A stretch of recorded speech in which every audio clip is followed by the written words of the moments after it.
Biomoney, leader français de la gestion d'épargne en ligne, présente Sud Radio, Osez investir, Thomas Binet. Et très heureux de vous retrouver après cette pause publicitaire. On va parler de la campagne des impôts qui vient de démarrer. On vous explique comment ça fonctionne dans un instant. Et si le fait de devenir propriétaire de sa résidence principale n'était pas une si bonne idée que cela, pour en parler, nous sommes avec Serge Haroche, gérant du cabinet Alphafi. Et il va nous dire ses dernières idées sur le sujet. Et on va revenir dans le détail sur cette déclaration des impôts 2025 avec notre experte Marion Chapelle-Massot, consultante en gestion de patrimoine, qui va nous expliquer quelles sont les dernières nouveautés. Sud Radio, Osez investir, le conseil de la semaine. Marion, on débute malgré tout avec vous. On va parler justement de cette déclaration d'impôt qui arrive dans nos boîtes aux lettres pour certains et peut-être plus d'ailleurs sur les boîtes mail pour les autres. La campagne de déclaration des revenus a débuté en France et chaque année, c'est un rendez-vous fiscal incontournable. Alors, comment procéder en 2025 ? Quand faut-il déclarer ses revenus cette année, Marion ? Eh bien Thomas, la campagne a commencé le jeudi 10 avril. La date limite dépend de votre département. Elle est fixée entre le 22 mai et le 5 juin pour les déclarations en ligne. Pour les départements allant du 01 l'Ain au 19 la Corrèze, la date limite est fixée au 22 mai. Et pour les départements 2A et 2B Corse, ainsi que les départements allant du département 21 Côte d'Or au 54 Meurthe-et-Moselle, les dernières déclarations devront se faire avant le 28 mai, 23h59. Exactement. Enfin, pour les autres, le dernier délai sera fixé au 5 juin. Et si vous optez pour le format papier, alors vous avez jusqu'au 20 mai 2025, Thomas. Oui, on en parlait. Comment doit-on s'y prendre, Marion, pour faire cette déclaration, justement ? Elle s'effectue principalement en ligne sur le site impôt.gouv.fr. Alors, il vous suffit de vous connecter à votre espace particulier avec notre numéro fiscal.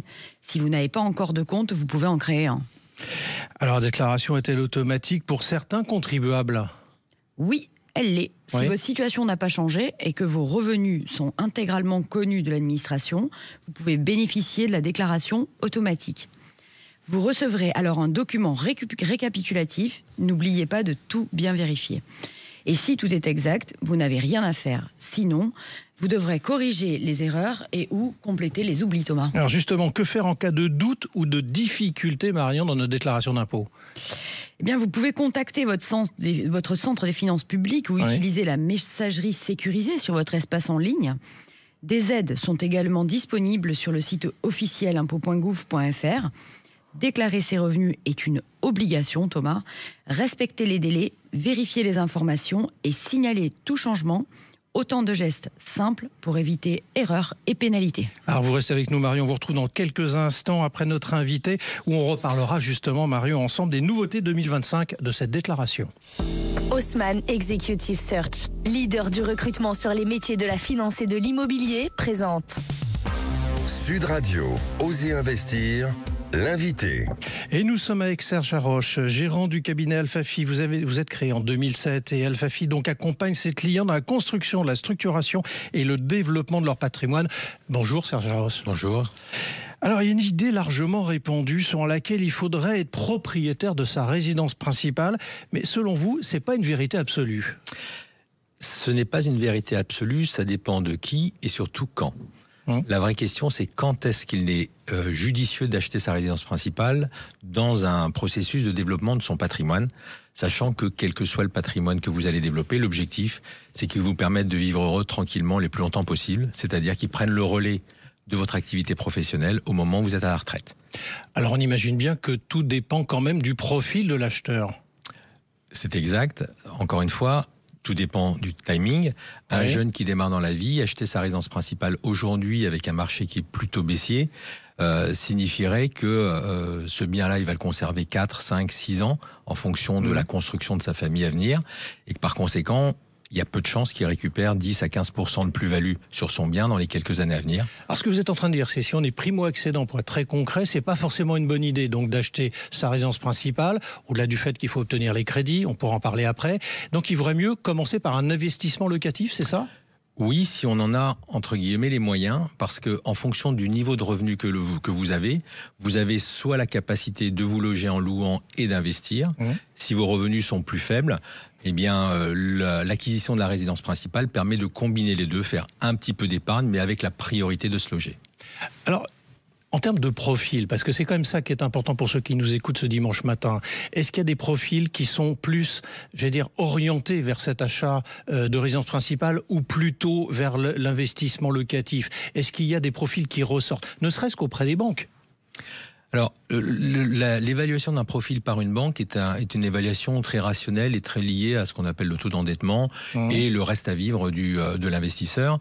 La vraie question, elle est dans les projets de vie du client, et est-ce que l'acquisition de la résidence principale, au moment où il le décide, ne va pas compromettre les autres projets qu'il veut réaliser plus tard. Alors il y a aussi le problème de la mobilité professionnelle. On en parle beaucoup dans beaucoup d'autres sujets relatifs au travail. C'est vrai que quand on achète une résidence principale, vous parliez de 5-6 ans avant d'envisager quoi que ce soit, on est en début de carrière, ça nous bloque quand même un peu si on veut bouger, naturellement. Donc faut pas le faire. Alors, encore une fois, j'aime pas trop les idées toutes reçues. Ouais, tout à fait. Les idées reçues ou les idées trop carrées et ne tenant pas compte du contexte. Oui, à la base, si on démarre dans la vie et qu'on a une mobilité géographique à prévoir, c'est peut-être pas l'idéal de se dire qu'on va acheter sa résidence principale. Mais encore une fois, ça va dépendre de l'évolution de la carrière, de l'évolution des revenus et encore une fois des objectifs que s'est fixé l'investisseur à moyen et à long terme, sachant que la résidence principale, c'est toujours un besoin immédiat dans lequel en fait on oublie, on fait abstraction de tous les autres projets, on est focus uniquement sur l'opération et on mesure pas les effets de bord que ça va avoir sur les autres opérations qu'on a menées, sur la constitution d'une épargne, sur de la retraite ou sur de l'investissement locatif pour construire un patrimoine. Alors on parle souvent quand même de rendement et de plus-value lorsqu'on l'on parle justement d'investissement immobilier et seulement de plus-value lorsque l'on parle de résidence principale. Pouvez nous décrypter un peu tout ça ? Bien sûr. Alors, l'idée reçue qu'on a aujourd'hui, c'est qu'il faut acheter sa résidence principale parce qu'on a connu 20 ans de hausse du marché de l'immobilier qui était qui a suivi 40% de baisse dans les années 90 sur Paris. Donc on a eu ce rattrapage et le boost du passage à l'euro et la baisse des taux, etc., qui ont dopé le marché de l'immobilier. Aujourd'hui, on se trouve plutôt sur un marché en récession, voire baissier, et par conséquent, l'achat de sa résidence principale n'est pas forcément une nécessité absolue. Alors moi, je voudrais vous poser une ultime question. On se pose justement la question de ceux qui n'ont pas de revenus établis. Alors on pense aux chômeurs, on pense aux entrepreneurs, voire auto-entrepreneurs. Il est plus facile pour eux de devenir investisseurs que propriétaires de leur résidence principale ou même pas ? Alors, on va faire là aussi des reçus peut-être. Oui, alors on va peut-être faire une petite distinction entre le chômeur et l'entrepreneur.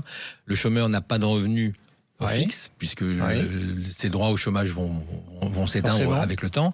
L'entrepreneur, lui, par contre, il faut que dès le départ, il considère qu'il veut être investisseur et que par conséquent, il doit se payer. Mais vous êtes d'accord avec moi pour dire que c'est pas forcément les entrepreneurs, auto-entrepreneurs, des profils qui sont forcément, je parle des TPE quand même principalement, et toutes petites entreprises, privilégiées par les banques. Pour une raison simple, c'est de la faute de l'entrepreneur au départ. C'est parce qu'il a décidé justement de donner du souffle à son entreprise, de ne pas se rémunérer. La contrepartie, c'est que n'ayant pas de revenus, même si l'entreprise a des fonds, n'ayant pas de revenus, lui, il n'a pas de profil d'emprunteur. Donc un entrepreneur peut emprunter dès l'instant où il a 2-3 bilans avec une bonne rémunération et une stabilité dans son entreprise. Et j'imagine que votre ultime conseil, c'est d'aller chercher justement des conseils auprès de gestionnaires. On est bien d'accord, parce que chaque cas est particulier. Merci à vous, Serge Rocher. Je rappelle que vous êtes le gérant du cabinet Alphafi. Sud Radio, Osez investir, le coin de l'expert. Et on vous retrouve, Marion Chapelle-Massot. Vous êtes experte en gestion de patrimoine, comme je le disais tout à l'heure, et dirigeante du cabinet de Carillon Gestion Privée. On revient avec vous, Marion, justement, sur la campagne de déclaration d'impôt sur le revenu. Il y a des nouveautés, vous allez nous en parler, et on sait que ça a commencé donc le 10 avril. Alors, quels sont les points de vigilance d'abord ? Le premier point, Thomas, concerne la revalorisation du barème de l'impôt de 1,8%. Cela permet de limiter la hausse d'impôts en cas de revenus qui ont simplement suivi l'inflation. Mais attention, cela ne compensera pas tout si vos revenus ont fortement progressé. Alors justement, pour les contribuables les plus aisés, y a-t-il une nouveauté importante ? Absolument. Oui. Une nouvelle contribution introduite par la loi de finances 2025, la CDHR, pour contribution différentielle sur les hauts revenus, pourra s'ajouter à l'impôt habituel si le taux moyen d'imposition est inférieur à 20%. Elle vise certains foyers très optimisés fiscalement. Un acompte de 95% devra même être versé dès décembre 2025. D'accord, mais est-ce qu'il y a aussi des mesures plus favorables ? Oui, notamment pour la transmission. Oui. Un don familial d'argent peut être exonéré jusqu'à 100 000 euros. S'il est utilisé pour un achat ou une rénovation de résidence principale et sous condition. Et du côté des revenus immobiliers? Eh bien, c'est les loueurs meublés non professionnels qui devront intégrer les amortissements dans le calcul de la plus-value en cas de revente. Ce n'est vraiment pas neutre, il faut y être attentif. Et un dernier conseil, Marion, pour la route? Et ne laissez pas passer cette période sans faire le point. Derrière chaque déclaration se cache une opportunité de structurer intelligemment votre fiscalité. Merci Marion, des ajustements donc techniques mais parfois lourds de conséquences. Comme toujours, vaut mieux anticiper. Et pour ce qui nous concerne, je vous donne rendez-vous dimanche prochain dès 9h30 sur Sud Radio. Sud Radio, Osez investir, Thomas Binet. Avec Yomoni, leader français de la gestion d'épargne en ligne.